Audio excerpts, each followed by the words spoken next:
So Tony Ferguson just lost again this weekend. And I gotta say, it's really, really sad to see. I mean, I remember the days when Tony Ferguson was on a 12 fight win streak. I mean, he beat people like Donald Cerrone. He beat Anthony Pettis when Anthony Pettis was still right up there. He beat RDA. He beat Gleison Tebow. I mean, you could basically name anybody that was relevant at the time in lightweight, and he beat them. I mean, even beat Benil when Benil was at lightweight. I mean, Tony Ferguson really earned that name. Like, there's very few people that earn their nicknames. Tony Ferguson earned the nickname, the Boogeyman, Al Kakui. You know, there was a lot of people that thought maybe Khabib had ducked him. I don't really know how true that is, but for whatever reason, that fight never happened. Tony Ferguson had his 12-fight win streak, was set to fight Khabib. I think he would have had a good chance if he had fought Khabib, but that's neither here nor there. It just shows you the level that he was at, where people actually were giving him a 50-50 chance to beat Khabib. I mean, very few people have had such a high probability in the fans' eyes of actually beating Khabib. And then you go to 2020. It was lockdown. They were fighting in crowdless stadiums, and not even really stadiums. I mean, they were fighting at the Apex. You go to that Justin Gaethje fight, and Justin Gaethje himself was on, an absolute tear, and still is, still very relevant. But you look at the amount of damage, and that fight in particular, you look at how much damage Tony Ferguson took. I don't know if it's a fact of just because there was no crowd and you could hear every shot. And then, of course, the finish. I mean, we saw the finish. We saw the still of Gaethje hitting Tony Ferguson. But ever since, he hasn't been the same.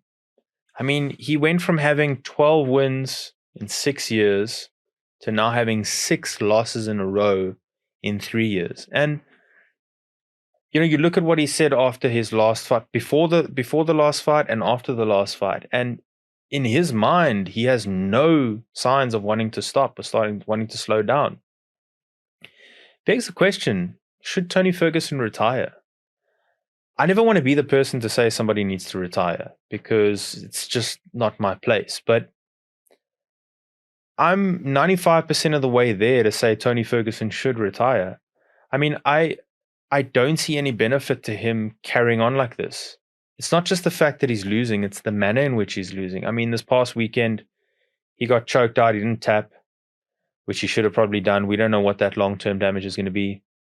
He's had 2 knockout losses in his last 6, 2 decision losses where he wasn't really that close. And then another submission loss against Nate Diaz as well. So it's the manner in which he's losing. He's got nothing left to prove. He's done pretty much everything. He was an interim champion. Maybe he wanted to be champion, but that conversation is gone. I just asked the question, why? Why do you want to still fight? Is it for money? Do you love what you do? Are you chasing the dragon? I think it's the third option. I think he's chasing the dragon. No pun intended, but I think Tony Ferguson has his own internal boogeyman telling him that he is what he used to be. And he's so clearly not anymore. I don't want to say it, but people saying that he should retire, I'm 95% of the way there with them, as I said. And I just want Tony to stop taking damage and unnecessary damage.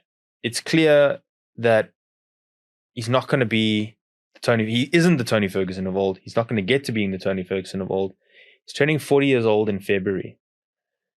I think it's time, and I hope the UFC does the right thing, doesn't give him another fight, and once he retires, hopefully, gets put in the Hall of Fame like he should do. But I don't want to see Tony Ferguson fighting again. And I hope this is the last of it.